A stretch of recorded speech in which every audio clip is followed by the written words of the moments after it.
I'm gonna jump back to the background and I'm gonna pop in the palm trees. So these are very easy to paint. I mixed ultramarine blue, a little bit of cadmium yellow medium, and a tiny bit of titanium white, just to make a nice deep dark green. I'm keeping the paint really on the tip of my knife. Just making some strokes that imitate palm leaves. I'm putting a couple behind the building, and I'm going to jump over to this side.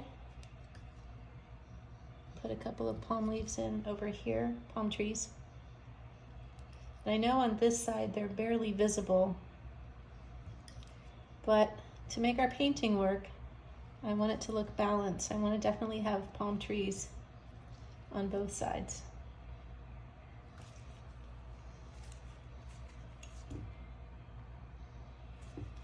So now I'm going to put in the trunks of the palm trees using ultramarine blue and transparent oxide red and cool pink. So I want my knife to be really clean. I'm just going to scoop up just a little bit of paint on the side of it, and I'm going to just make a line like that. The reason I want my knife to be clean is I want to be really careful that I don't get the dark paint mixed in with the texture that I've painted in my pink sky, which I'm really happy with, so I don't want to mess it up. And as I drag this dark through the light sky, it's picking up some of that white and it's making it a lighter value, which is perfect because since it's in the background, we want the value to be lighter. So values get lighter as they go back in space. So the value range in the background should be maybe between 3 and 8, whereas in the foreground it can be 1 to 10. Then I'm just going over the edges, making them a little lighter so they don't look like lollipops. Now we have trees. I'm going to go back to working on the boat now. And I'm going to start with plain white, and I'm going to paint this part of the boat. I don't know what it's called. I should know all these boat terms. I took sailing lessons, but I don't remember what they are. So this lighter part of the boat, and I'm letting it mix in with some of the other paint colors underneath. And I'm going to bring it around the side here and this side as well.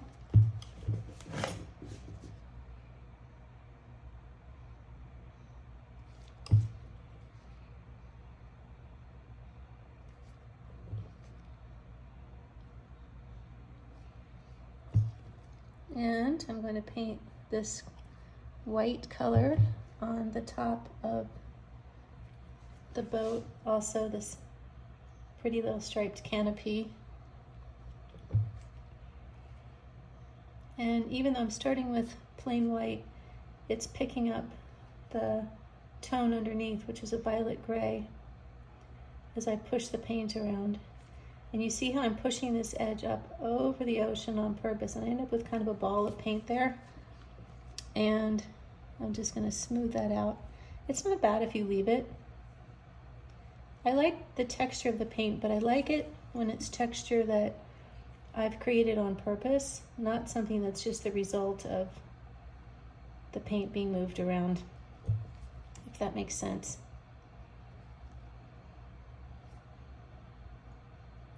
So having this painted over the ocean behind it really makes it look like it's coming forward. So that really helps with that three-dimensional look of it. So the sides of the canopy are slightly in shadow. So I've mixed a violet gray, but it's too dark, so I'm mixing a little more titanium white with it.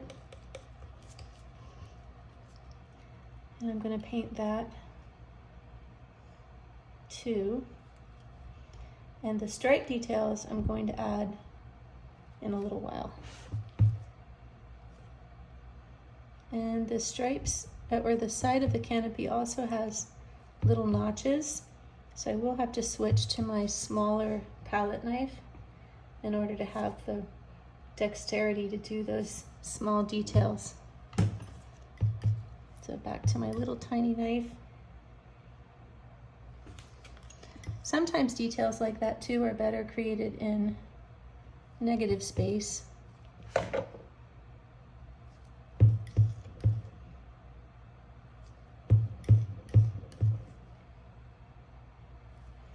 And I'm going to take some of the same color and pull it down on the side here. So I'm making some of the little rounded shapes for the canopy using my small knife.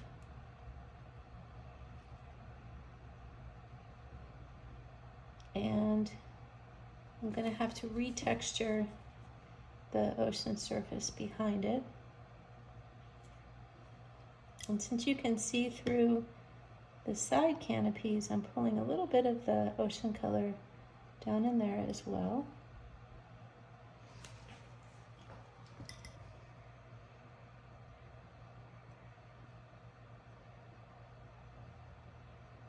Just try to even these out a little bit. Okay, so I'm going to mix a little bit of white in with this color.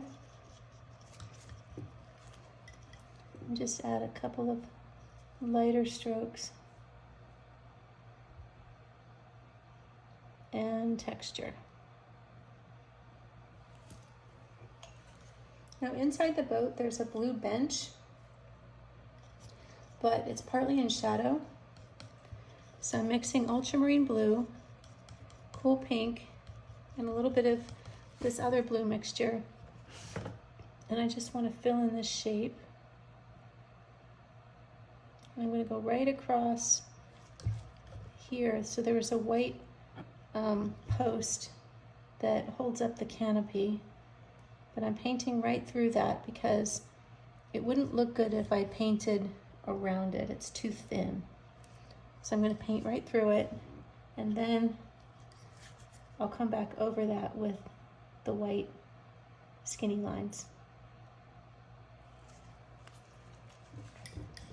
And a little bit of that is showing through here. There. Now on the inside there's also kind of a light gray section here. So I just used some of my gray mixture that I had pushed off to the side and some titanium white, putting that together. And same for this side.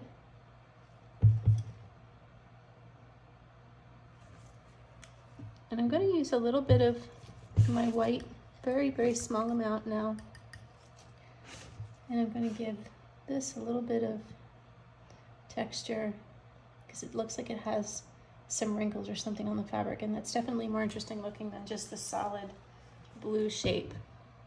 So on the left there's a yellowish cushion, so I'm going to use transparent oxide yellow and titanium white, and I'm going to paint that. Again, I'm just going to paint it as a solid shape.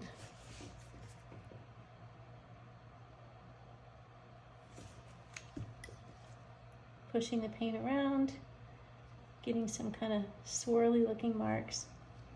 And this shape sits in front of part of the blue shape, so I want to make sure I paint it in front of it. So I'm going to push the paint over and in front of the blue shape. Now I want to paint the blue stripes, and I'm going to use ultramarine blue by itself. The reason is I really like this bright blue. It's a more dull blue in the reference photo, but I just think it's pretty to have this bright blue.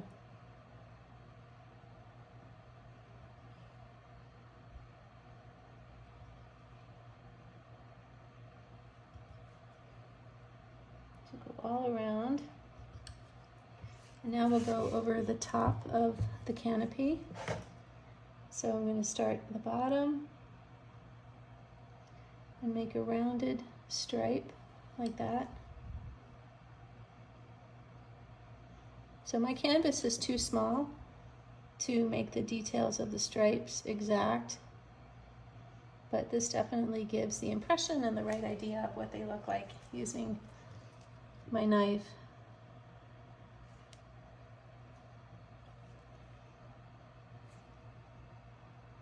And I like how they sort of swing out to the side a little bit. I'm finding just a couple of other places to put this pretty blue.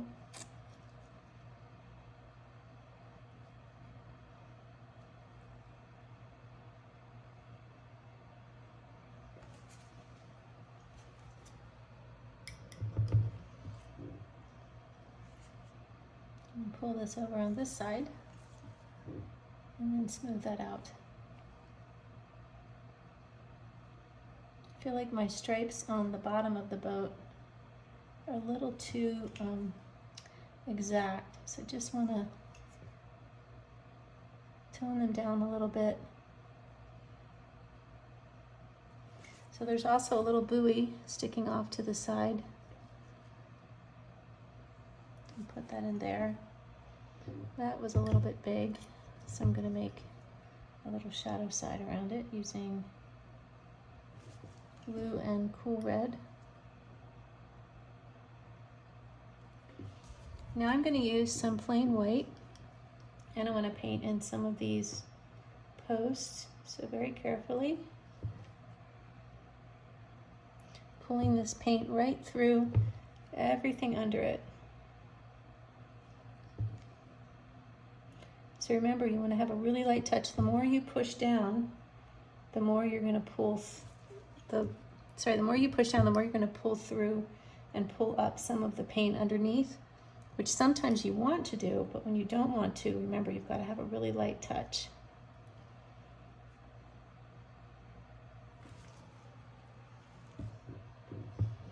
And there's a little thing that sticks up. I'm not sure what it is right here. I'm going to put a little white highlight on that.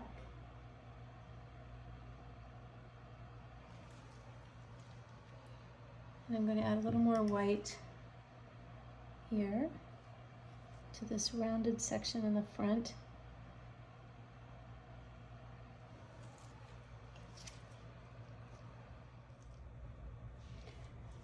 So I needed to take a little time to work on the foreground of this painting. I wasn't happy with how this section here in front of the boat was looking. It was looking too overworked.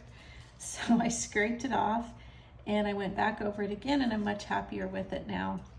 I also felt like, as much as I liked the bright blue on the stripes of the boat, it was just too much of it. So as you can see, in a few places I have toned it down and added some highlights. I also added some brighter green to this post at the bottom where there's some algae.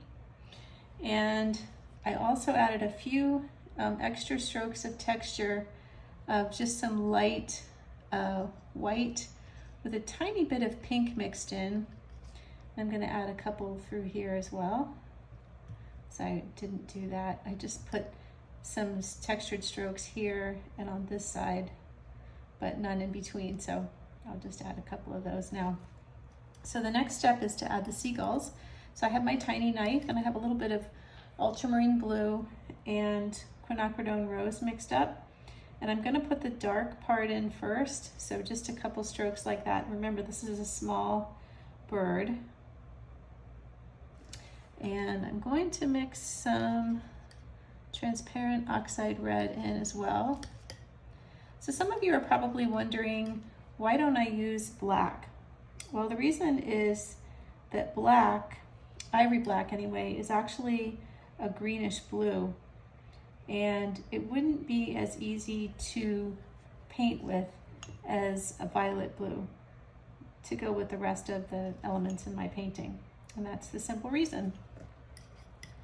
So there is the dark part. Now I'm going to use white with a tiny bit of pink and a tiny bit of yellow mixed in with it.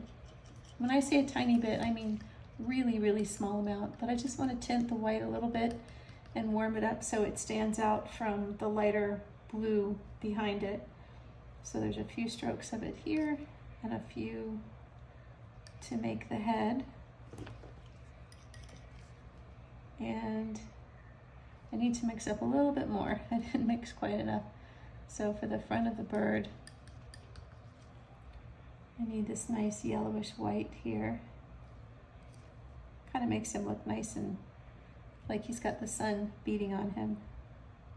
And it definitely looks like a beautiful sunny day. Now their beaks are orange, so I have the tiniest amount of red on my knife. So I'm just putting that down for the beak. And I'm gonna put a little tiny dot for his eye. And the feet, or the legs, are also red. So I've got a lighter red mixed up for the feet. And he needs a shadow. So I'm gonna mix ultramarine blue and the cool pink and a little bit of titanium white. And I'm gonna put a shadow under the bird. I'm gonna mix some transparent oxide red too. It looks too purple and fake. There we go, that looks better. And he needs a little more wing. Got a little too much white. And there is our first seagull. And I wanted to put one on top of the boat also. So same process. I'm gonna mix up ultramarine blue, cool red, transparent oxide red, and put the dark there for his wing and the tail. And now the warm white. We definitely need the warm white to stand out against the busyness and cool white of the blue stripes. See how that was just too much yellow there. Really, it's a strong yellow, that cadmium yellow. So here's the head.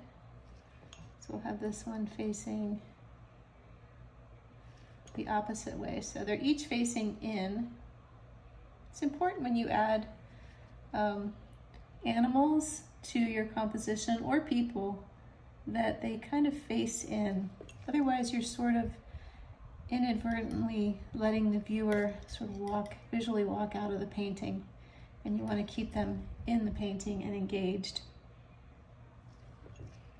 And we'll give him a little eye.